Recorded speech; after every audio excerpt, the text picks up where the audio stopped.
လူတွေဟာတတိဘလောက်မေးတယ်လဲဆိုတာစဉ်းစားကြည့်ကိုယ့်ကိုယ်တယောက်တည်းထိုင်နေတဲ့အခါကြည့်လူကတော့ထိုင်နေတာပဲသို့တော့ငါထိုင်နေလားလို့မသိဘူးသူဘာတွေလုပ်နေလဲဆိုရင်ရှောက်တွေးနေတယ်မနေ့ဟာတွေတွေးရင်တွေးပဲနောက်ရက်အတွက်တွေးခြင်းတွေးပဲသူများအကြောင်းတွေးရင်တွေးလူကတခြားစိတ်တခြားအဲ့နေရင်လည်းထို့တူပဲသွားနေရင်လည်းထို့တူနောက်ဆုံးမှာ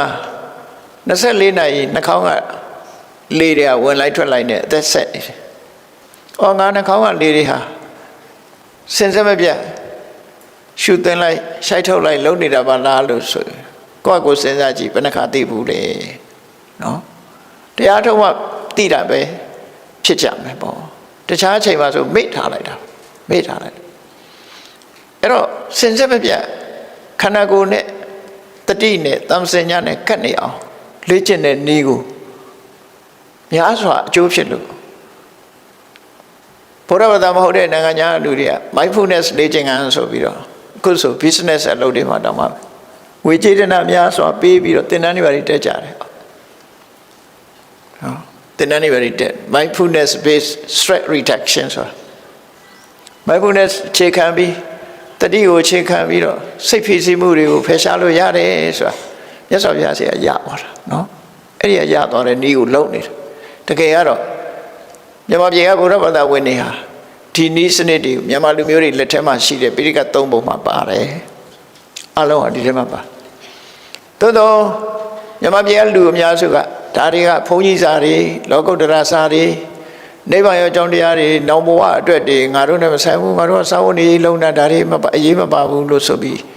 ကြောခိုင်းသွားကြတာများတယ်ပေါ့နော်တကယ်ကတော့ဒါတွေနဲ့အသုံးချပြီးတော့အလုံးလုံးကြရမှာဖြစ်တယ်လောကုတ္တရာစာမဟုတ်ဘူးလောကီအတွက်လောကုတ္တရာဆိုတာမဲ့လေးပါဖို့လေးပါနိဗ္ဗာန်ကိုပဲခေါ်တယ်ကျန်တာတွေဟာလောကီတွေကျလောကီဆိုတာလောကရဲ့အစီအပွားပဲဘုန်းကြီးတွေကိုလောကုတ္တရာလို့ပြောနေကြတယ်ဘုန်းကြီးလည်းလောကီပဲမှာလောကထဲမှာရှိနေတာလောကီယလို့ခေါ်တယ်လောကထဲမှာရှိနေတယ်လောကနဲ့ဆက်ဆက်နေတယ်လောကုတ္တရာဆိုတာမဲ့လေးပါဖို့လေးပါနိဗ္ဗာန်ထားကိုပဲခေါ်တာနော်လောကအထက်ရောက်သွားတဲ့အနေထားကိုဆိုလို့အဲ့တော့မြတ်စွာဘုရားဟောတဲ့တရားတော်တွေကိုလောကုတ္တရာတရားတွေငါတို့လည်းနိဗ္ဗာန်မရောက်ချင်သေးဘူးနိဗ္ဗာန်အတွက်ဒါလုံးဝမဲ့ဟာတွေနေ့စဉ်အတွက်မှာသုံးဝင်မှုဆိုတဲ့လွဲမှားတဲ့အတွေးတွေနဲ့နော်ကြောပြီးထွက်ခွာမသွားကြနဲ့ဒါတွေကတမိုးရှိတဲ့အရာတွေဖြစ်တယ်ပေါ့တို့တွေကိုယ်တိုင်သိရှိနားလည်အောင်တတိနဲ့ပညာနဲ့ပညာဥဆောင်တဲ့တတိနဲ့မှတ်မိအောင်ကြိုးစားတတိဥဆောင်တဲ့ပညာနဲ့အတိပ္ပယ်ကိုစဉ်းစားဒီနှစ်ခုနဲ့ပဲသိအောင်ကြိုးစားရတာဖြစ်တယ်ပညာဥဆောင်တဲ့တတိနဲ့စကလုံးကိုမှတ်မိအောင်ကြိုးစားတယ်တတိဥဆောင်တဲ့ပညာနဲ့အတိပ္ပယ်ကိုသိတယ်စဉ်းစားဆင်ခြင်နိုင်တယ်ဆိုလိုတာတတိနဲ့ပညာသုံးချအောင်